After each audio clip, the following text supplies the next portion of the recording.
I tried to get my mind off the question. Maybe Oz was right. No sense worrying about the problem until we knew for sure it existed. Maybe he wouldn't get his powers back. Maybe I'd get to be the one to fight Istvan after all. Terrific. Hey, watch the beast, kid. Oz's voice broke my train of thought.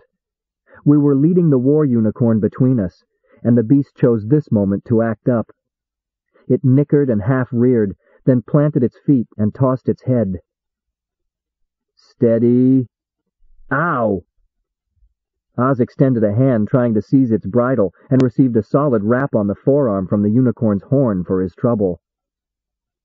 Easy, Buttercup, I said soothingly. There's a good boy. The beast responded to my coaxings, first by settling down, pawing the ground nervously, then finally by rubbing his muzzle against me. Though definitely a friendly gesture, this is not the safest thing to have a unicorn do to you. I ducked nimbly under his swinging horn and cast about me quickly. Snatching an orange flower from a nearby bush, I fed it to him at an arm's length. He accepted the offering and began to munch it contentedly. I don't think that beast likes demons, Oz grumbled sullenly, rubbing his bruised arm. It stands to reason, I retorted. I mean, he was a demon hunter's mount, you know. Seems to take readily enough to you, though, Oz observed. Are you sure you're not a virgin? Certainly not, I replied in my most injured tones. Actually, I was, but I'd rather have been fed to vampire slugs than admit it to Oz. Speaking of demon hunters, you'd better check on our friend there, Oz suggested. It could get a bit grisly if an arm or something broke off before we got around to restoring him. I hastened to comply. We had rigged a drag litter for the Quigley statue to avoid having to load and unload him each night, not to mention escaping the chore of saddling and unsaddling the war unicorn. The bulk of the gear and armor was sharing the drag litter with the Quigley statue, a fact which seemed to make the unicorn immensely happy. Apparently, it was far easier to drag all that weight than to carry it on one's back. He seems to be okay, Oz, I reported. Good, he sneered. I'd hate to think of anything happening to him. Accidental, like. Oz was still not happy with our traveling companions. He had only grudgingly given in to my logic for bringing them along as opposed to leaving them behind. I had argued that they could be of potential assistance in dealing with the Deville, or at least when we had our final showdown with Istvan. In actuality, that wasn't my reasoning at all. I felt a bit guilty about having set Quigley up to get clobbered by the imps and didn't want to see any harm befall him because of it. It would make traveling a lot easier if we restored him, I suggested hopefully. Forget it, kid. But, Oz, I said forget it. In case you've forgotten, that particular gentleman's major pastime seems to consist of seeking out and killing demons. Now, I'm aware my winning personality may have duped you into overlooking the fact, but I am a demon. As such, I'm not about to accept a living, breathing, and most importantly, functioning demon hunter as a traveling companion. We fooled him before, I argued. Not on a permanent basis. Besides, when would you practice your magic if he was restored?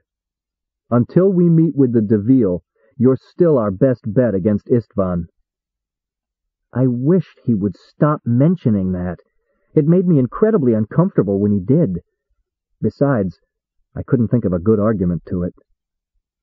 I guess you're right, Oz, I admitted. You better believe I'm right. Incidentally, since we seem to be stopped anyway, this is as good a time as any for your next lesson. My spirits lifted.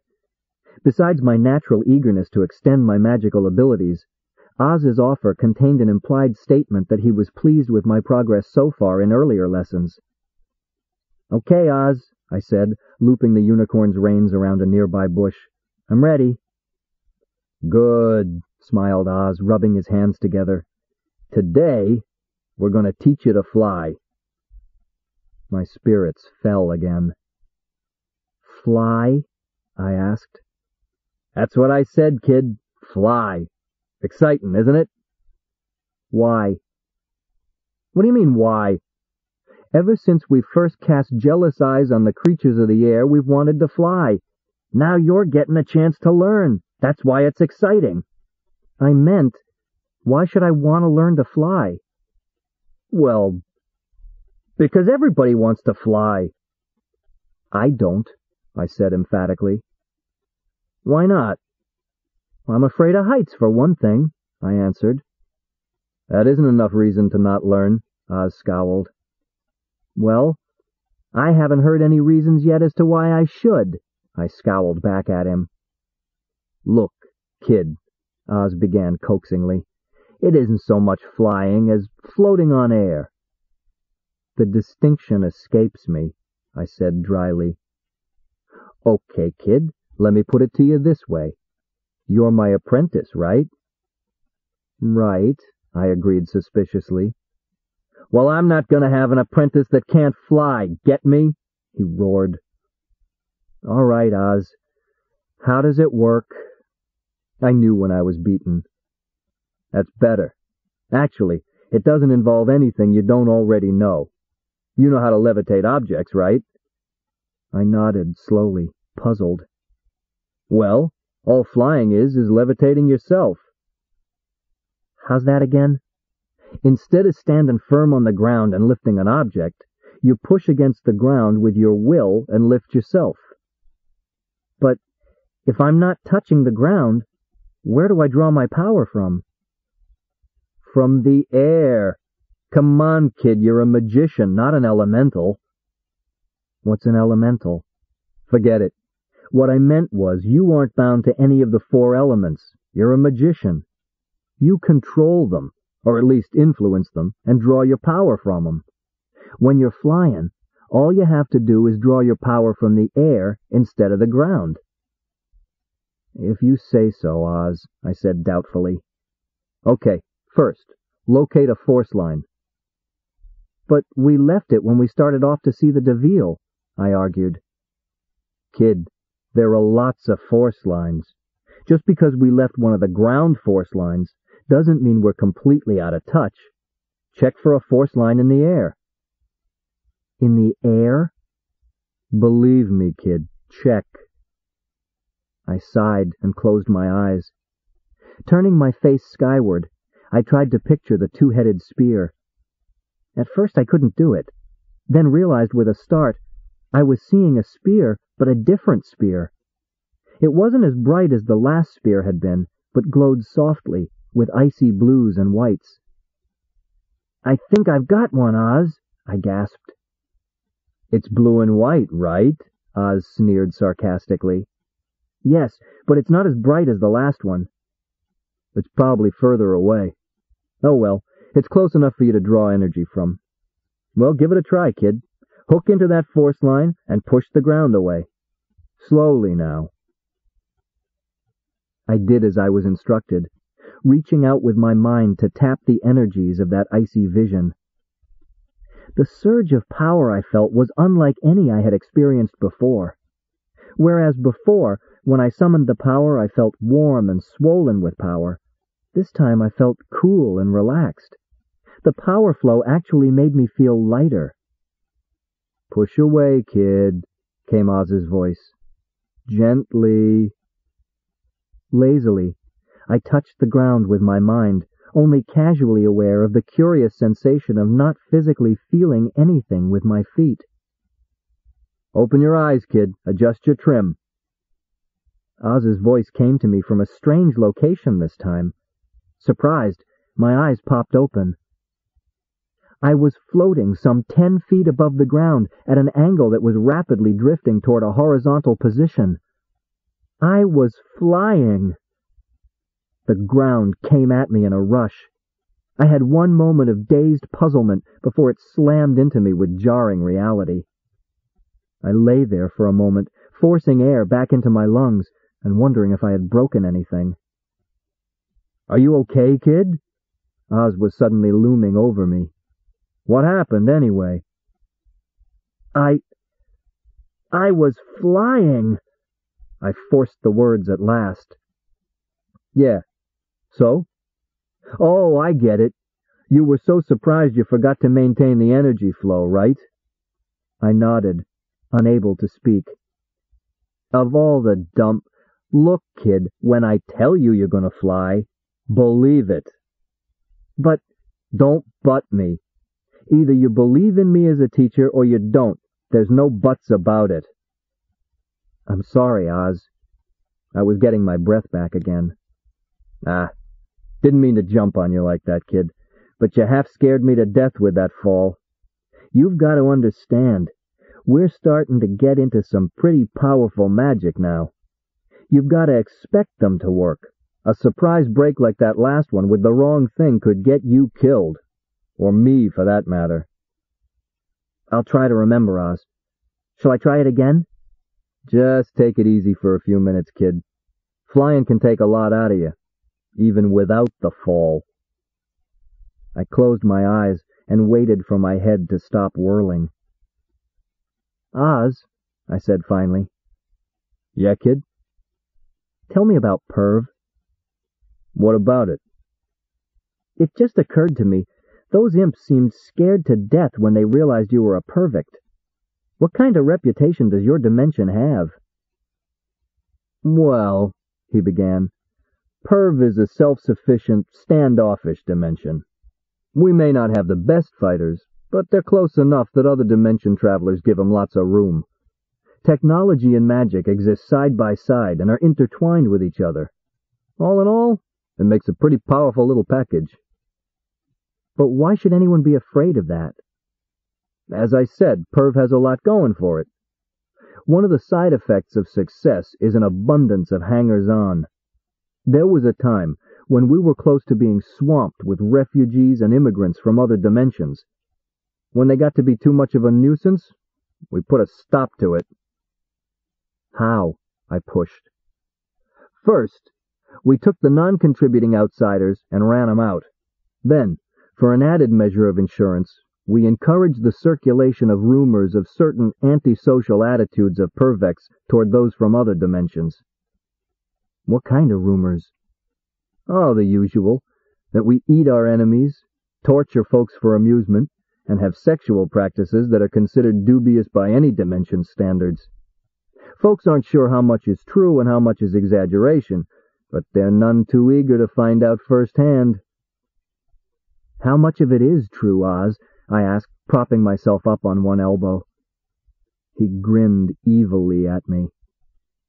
Enough to keep 'em honest. I was going to ask what it took to be considered a contributing immigrant, but decided to let it pass for a while.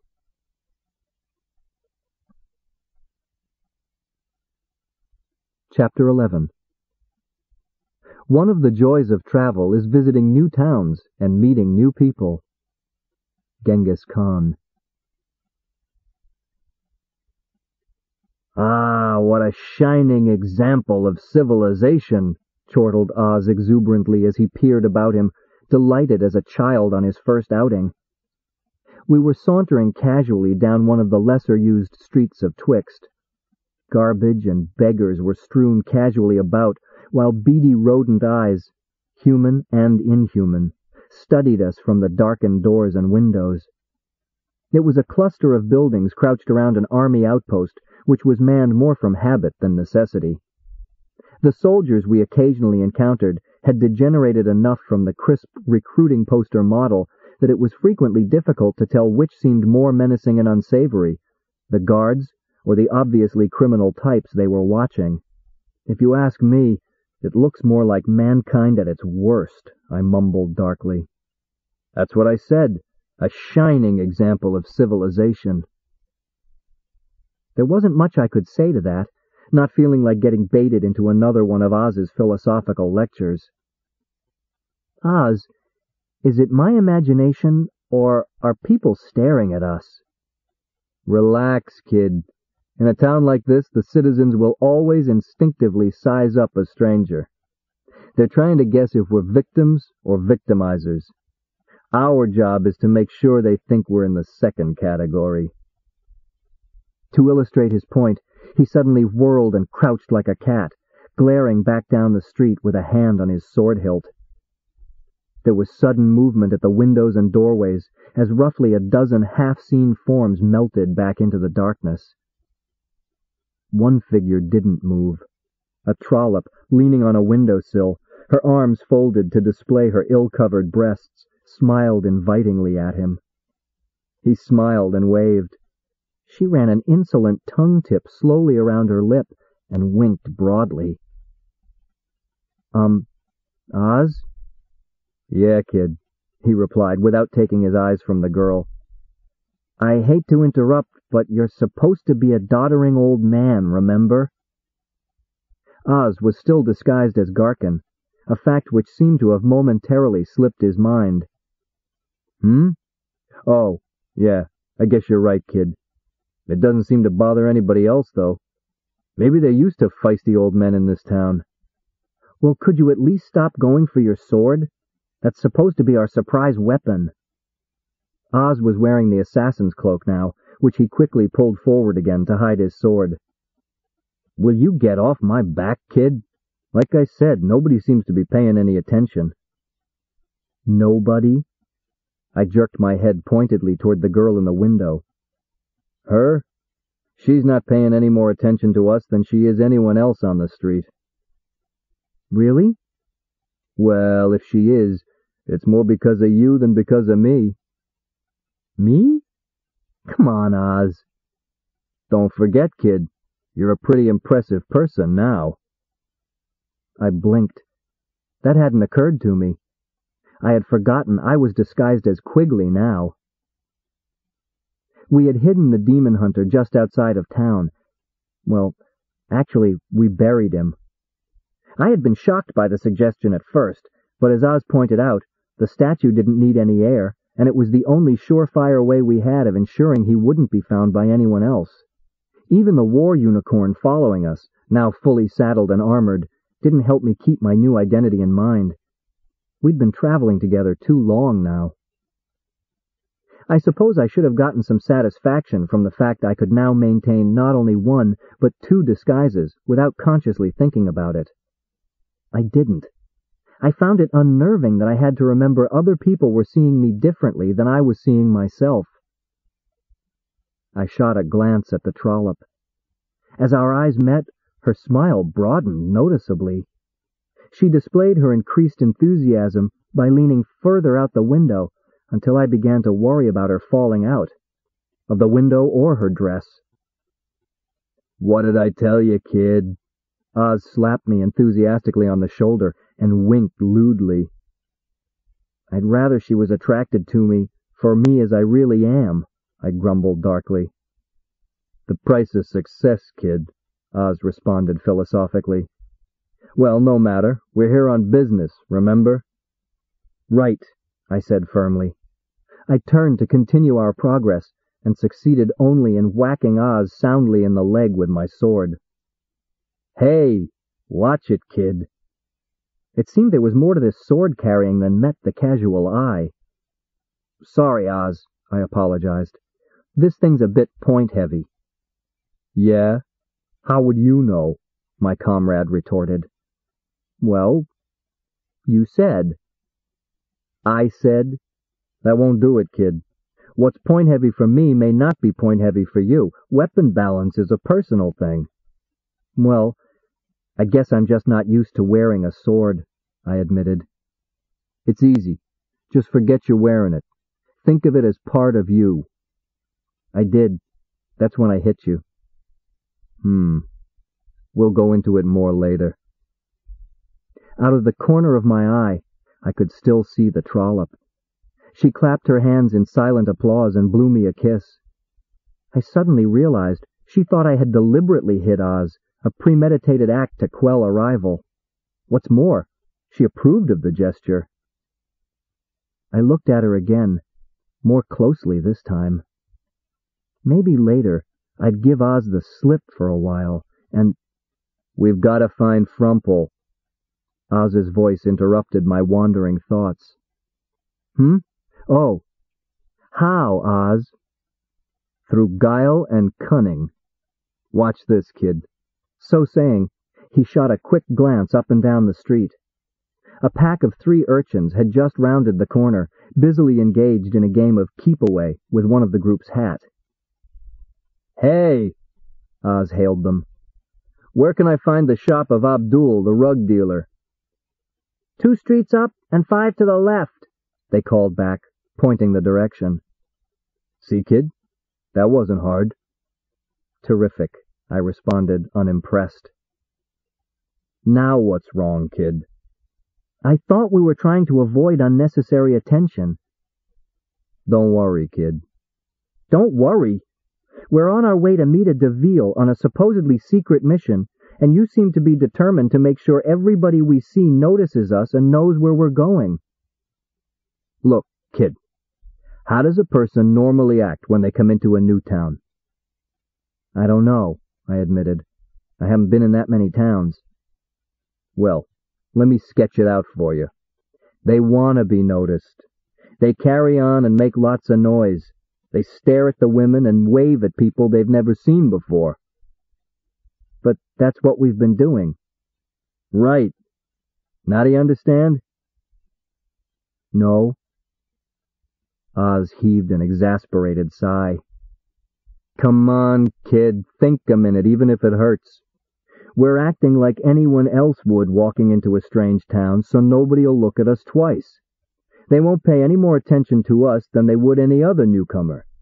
Now, if we followed your suggestion and came skulking into town, not talking to anyone or looking at anything, and tried real hard not to be noticed, then everyone and his kid brother would zero in on us trying to figure out what we were up to.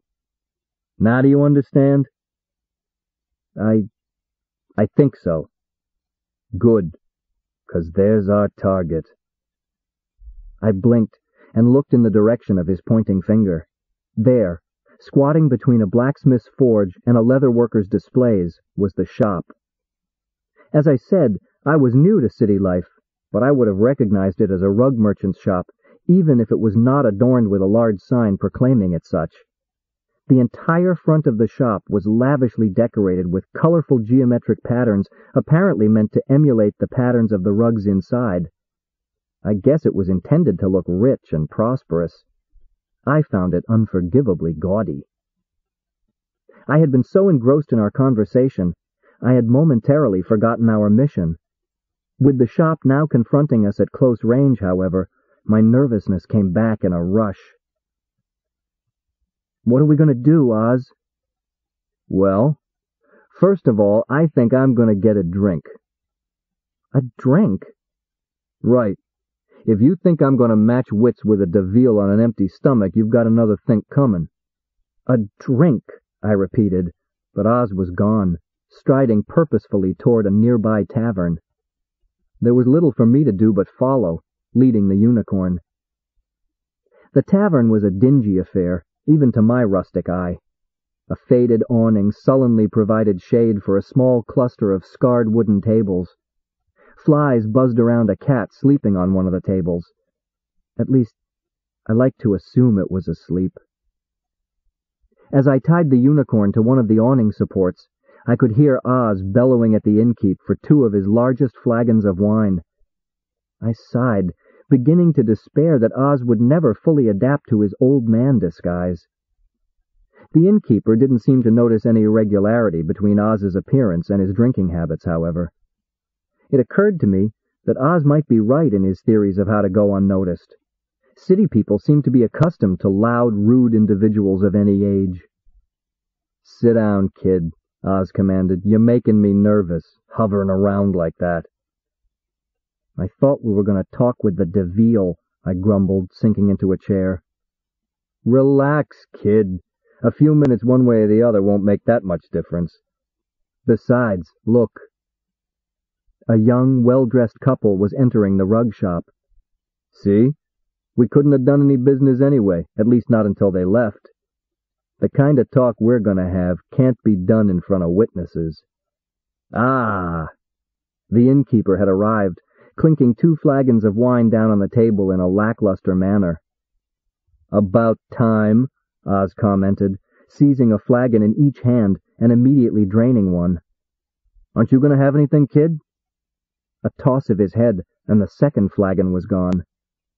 While my friend here makes up his mind, bring me 2 more. And make 'em decent sizes this time if you have to use a bucket." The innkeep retreated, visibly shaken. I wasn't. I had already witnessed Oz's capacity for alcohol.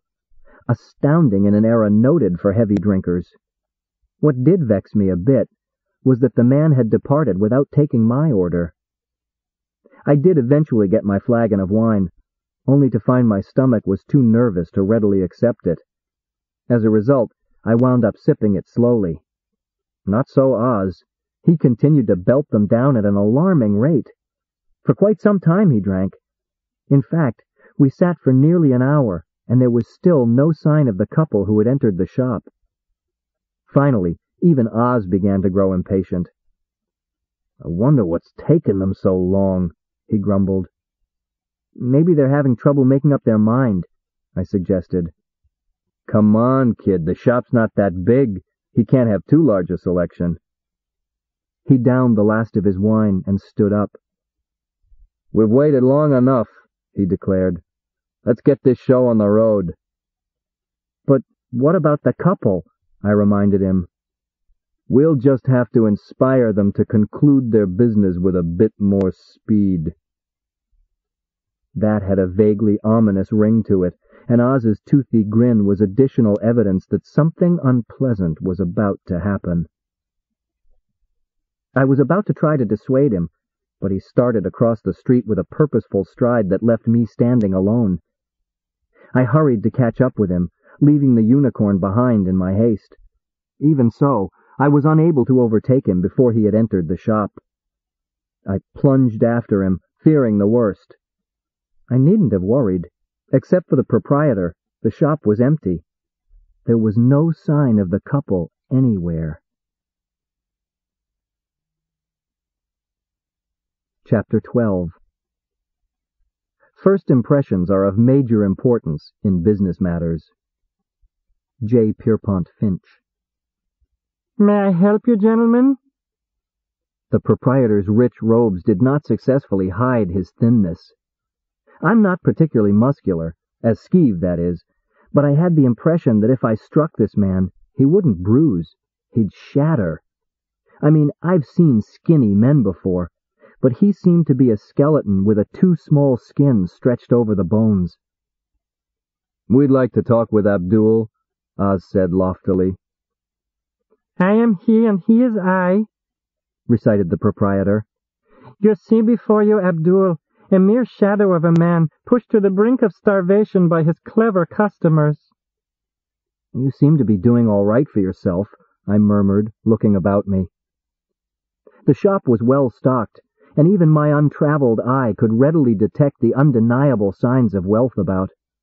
The rugs were delicately woven in soft fabrics unfamiliar to me, and gold and silver shone from the depths of their designs. Obviously, these rugs were intended for the wealthy, and it seemed doubtful their current owner would be suffering from a lack of comfort. Therein lies the tale of my foolishness," cried the proprietor, wringing his hands. "In my blind confidence, I sank my entire holdings into my inventory. As a result, I starve in the midst of plenty. My customers know this and rob me in my vulnerable times. I lose money on every sale, but the man must eat." "Actually," Oz interrupted, "we're looking for something in a deep shag wall-to-wall carpet." "What's that? I mean, do not confuse poor Abdul so. My humble business—" "Come off it, Abdul. Or should I say, Frumple." Oz grinned his widest grin. "We know who you are and what you are. We're here to do a little business." At his words, the proprietor moved with a swiftness I would not have suspected him capable of. He was at the door in a bound, throwing a bolt and lowering a curtain, which seemed to be of a substance even more strange than that of his rugs. "Where'd you learn your manners?" he snarled back over his shoulder, in a voice quite unlike the one used by the whiny proprietor. "I've got to live in this town, you know." "Sorry," Oz said, but he didn't sound at all apologetic. "Well, Watch it next time you come barging in and start throwing my name around. People here are not particularly tolerant of strange beings or happenings." He seemed to be merely grumbling to himself, so I seized the opportunity to whisper to Oz. "Psst, Oz, what's a wall-to-wall—" "Later, kid." "You!" The proprietor seemed to see me for the first time. "You're the statue. I didn't recognize you moving." "Well, I should have known," he raved on. "Deal with imps and you invite trouble. Next thing you know, He broke off suddenly and eyed us suspiciously. His hand disappeared into the folds and emerged with a clear crystal. He held it up and looked through it like an eyeglass, scrutinizing us each in turn. "I should have known," he spat. "Would you be so kind as to remove your disguises? I like to know who I'm doing business with." I glanced at Oz, who nodded in agreement. Closing my eyes, I began to effect the change to our normal appearance. I had enough time to wonder if Frumple would wonder about my transformation, if he realized I was actually a different person than the statue he had seen earlier. I needn't have worried. "A pervert!" Frumple managed to make the word sound slimy. "That's perfect if you want to do business with us," Oz corrected. "It's pervert until I see the color of your money," Frumple sneered back. I was suddenly aware he was studying me carefully. "Say, you wouldn't by any chance be an imp named Throckwaddle, would you?" "Me?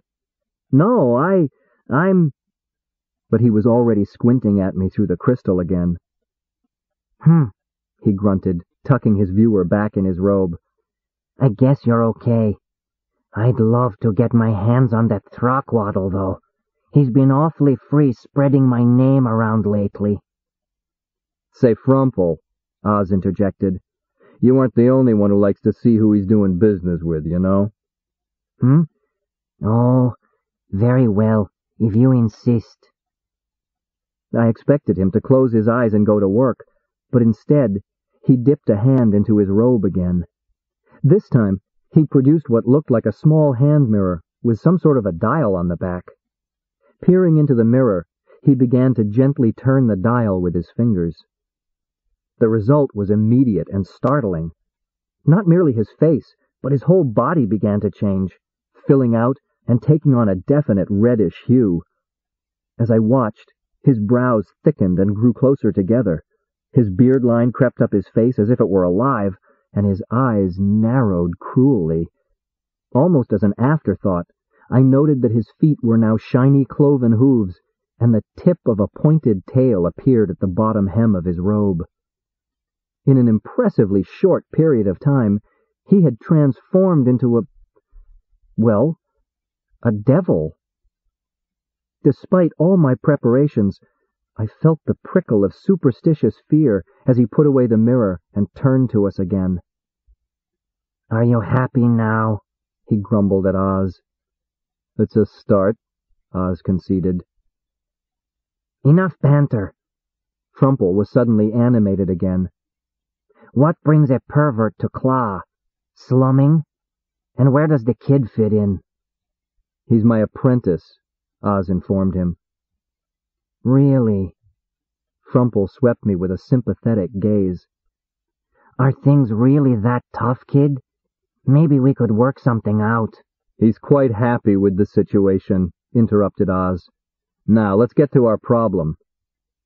"You want me to cure the kid's insanity?" "Huh? No, come on, Frumple. We came here on business. Let's declare a truce for a while, okay?" "If you insist. It'll seem strange, though. Perverts and Devils have never really gotten along." "That's perfect." "See what I mean?" "Oz," I interrupted, "could you just tell him?" "Oh, right, kid. Look, Frumple, we've got a problem we were hoping you could help us with. You see, I've lost my powers. What? Exploded Frumple. You came here without the magical ability to protect yourself against being followed? That tears it. I spent 7 years building a comfortable front here, and some idiot comes along and— Look, Frumple, we told you the kid here's my apprentice. He knows more than enough to cover us. A half-trained apprentice? He's trusting my life and security to a half-trained apprentice. You seem to be overlooking the fact that we're already here. If anything was going to happen, it would have happened already. Every minute you two are here, you're threatening my existence. Which is all the more reason for you to deal with our problem immediately and stop this pointless breastbeating. The two of them glared at each other for a few moments, while I tried to be very quiet and unnoticeable. Frumple did not seem to be the right choice for someone to pin our hopes on.